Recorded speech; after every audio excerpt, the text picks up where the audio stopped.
Republican Black Syndicate Production. Dalawa kayo, mahal ko. Sino ang iibigin ko? Ikaw ba na pangarap ko? O siya bang kumakatok sa puso ko? Anong paiiralin ko? Isip ba o ang puso ko?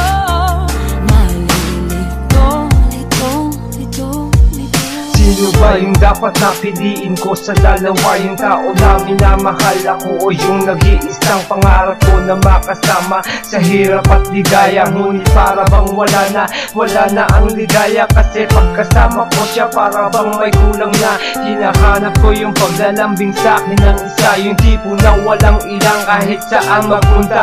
Hindi ko tinatago ang sarili ko sa kanya, na kahit na anong suot ko ay okay lang sa kanya. Pinaparamdam niya sa akin na ako'y mahal niya. Hindi katulad ng pangarap ko, parang ilang siya na malaman ng iba na kaming dalawa na. Ngunit mahal ko ay siya, pangarap ko na makasama hanggang sa pagtanda. Ngunit parang nag-iba, may kumakatok sa puso ko na dapat ay siya. Ngunit ako'y dito pa, sino ba dapat talaga?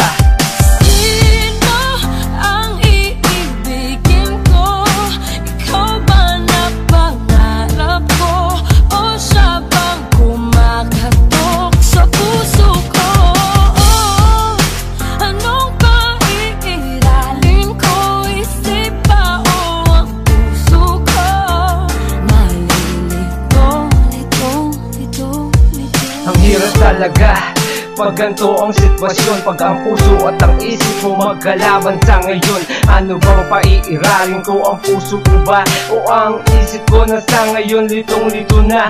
Dalawa sila, sino ba ang pipiliin ko? Yung tao na minamahal ako o yung mahal ko? Papasukin ko ba yung tao na kumakatok o isasara ko na lang para sa taong minamahal ko? Kasi baka pagsubok lang ito na dumating sa akin, sukatan ng pag-ibig ko sa tao na manalangin na balang araw maging asawa ko. Pangarap na makasama sa habang buhay ng buhay ko. Ngunit bakit ganito, parang medyo nalilito. Hinahanap ko kasi yung ugaling wala sa'yo, nasa kanya. Ngunit ang pag-ibig ko'y nasa iyo. Sino ba ang dapat napiliin ko sa inyo?